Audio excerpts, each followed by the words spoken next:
my name is Teresita Blanco, the Artsy Sister, and today I wanted to show you this Batman comic book called Battle for the Cowl.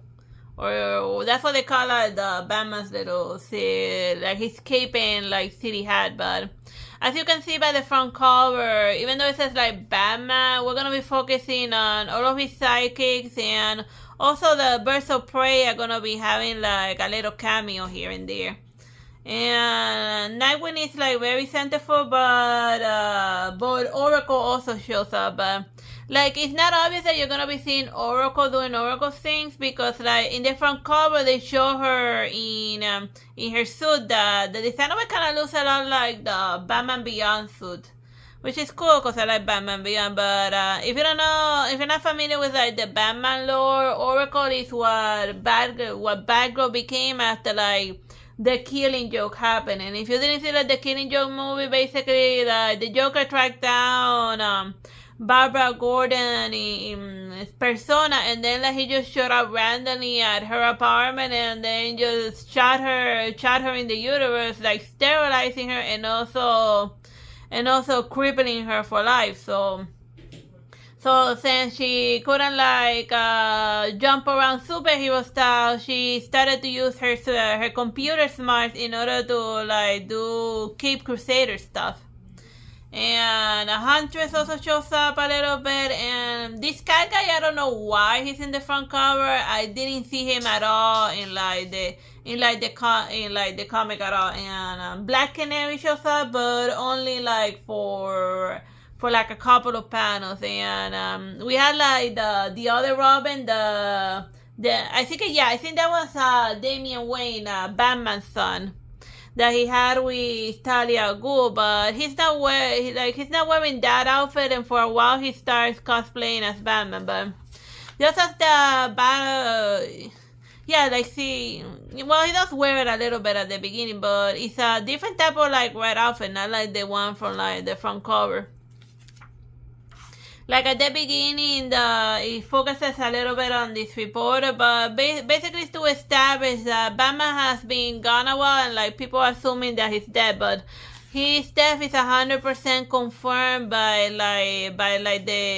this scene with like Nightwing, and then like he's starting to get pressured by the other Robins, in order to since the city went into chaos because Batman died, and they told him like just because Batman is dead doesn't mean that just because Bruce Wayne is dead doesn't mean that Batman has to be there.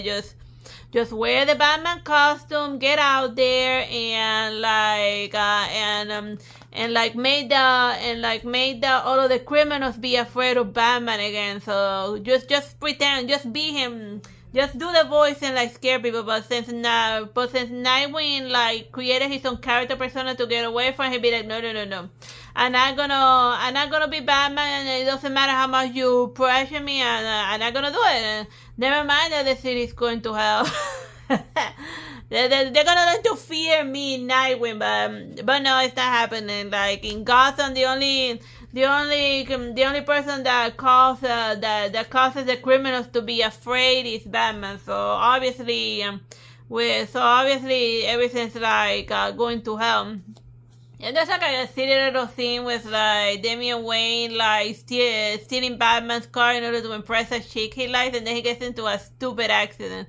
So that's hilarious. And from time to time, like the comic book, like this one, it has a different, and then eventually somebody cosplaying as Batman shows up. You know that like Batman has several imitators, but this Batman is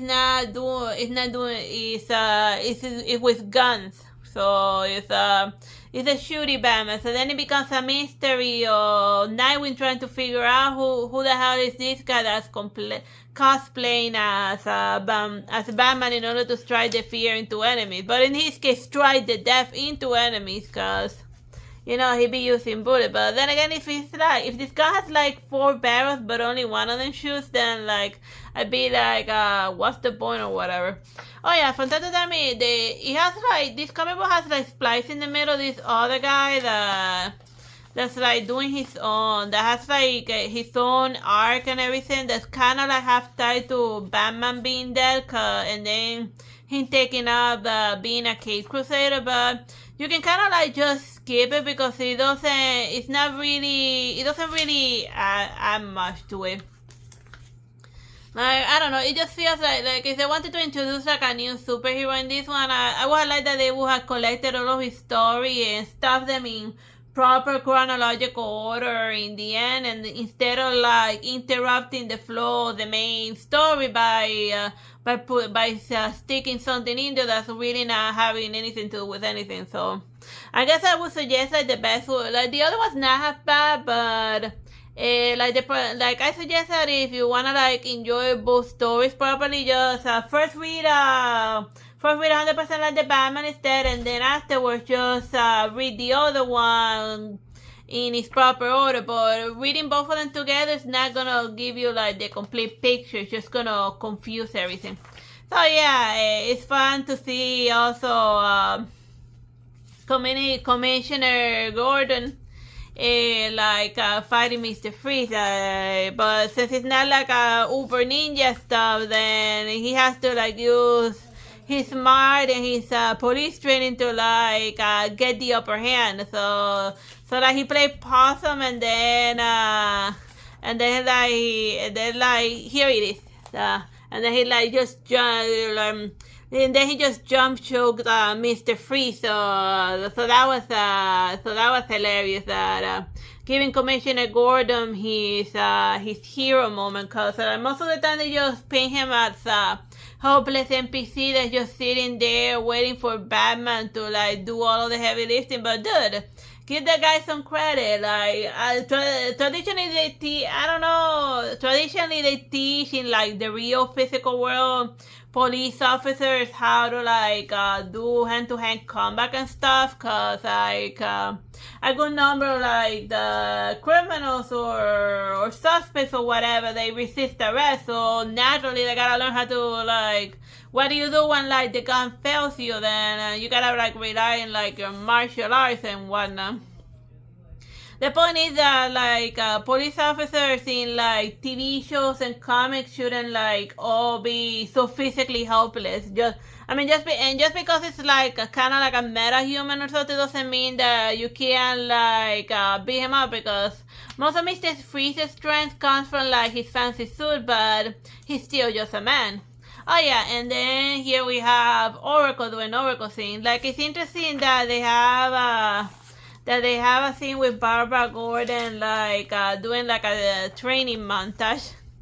Like even though she can't make use of her leg, it doesn't mean that she's completely helpless. She can still throw how they call it, like how they said it in Batman Beyond, she throws a mean batarang. So yeah, she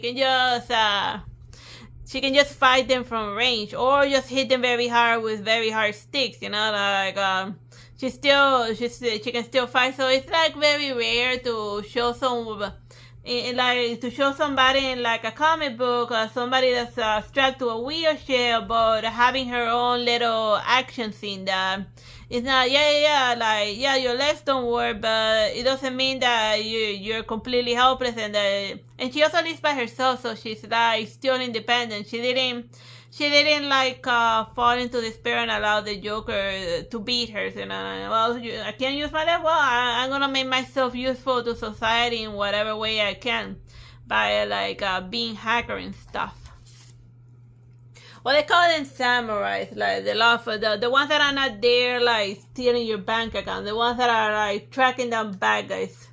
And she has like a weird, like her main mission is just tracking down like a weird murderous hacker here and there.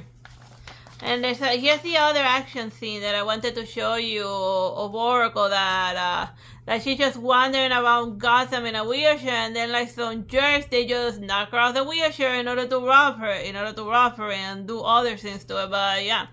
And then she just elbows one, and then she fights all three of the guys from like just right from the floor. So that was amusing. But she doesn't have it. Like she almost murders them. Like Because as Oracle, she's extra angry at the world. Because, well, obviously, because you know what? Just because you survive the Joker doesn't mean that you get off that experience with your sanity intact. So yeah, she's extra angry. So, you thought I was gonna be an easy prey, me being a chick in a wheelchair. Well, I'll show you. And then like she smashes his head against the ground over and over again. So yeah,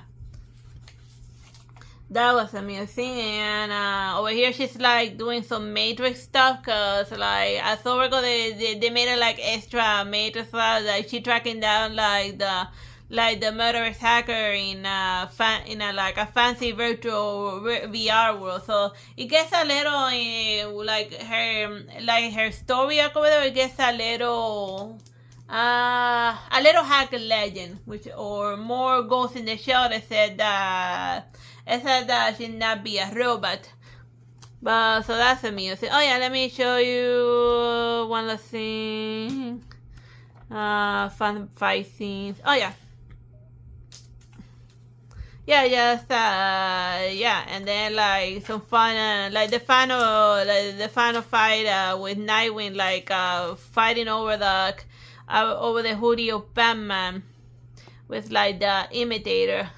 Like he eventually figures out very early who's like the person that's cosplaying as Batman, because he'd be like, well, the guy that like, I bet you can. I'm not gonna give you the answer, but I'm gonna give you like the clues that Nightwing had to work with.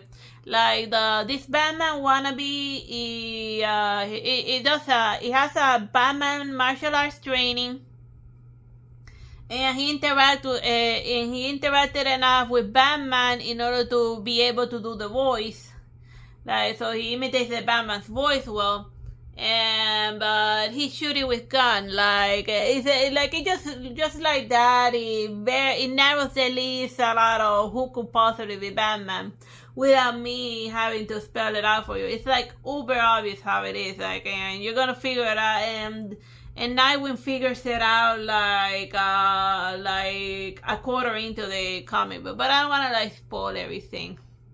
Like the one thing that I'm gonna spoil is like the Birds of Prey barely make an appearance, and I don't know who the hell this is, but I never see him in the comic book. Bye bye and God bless.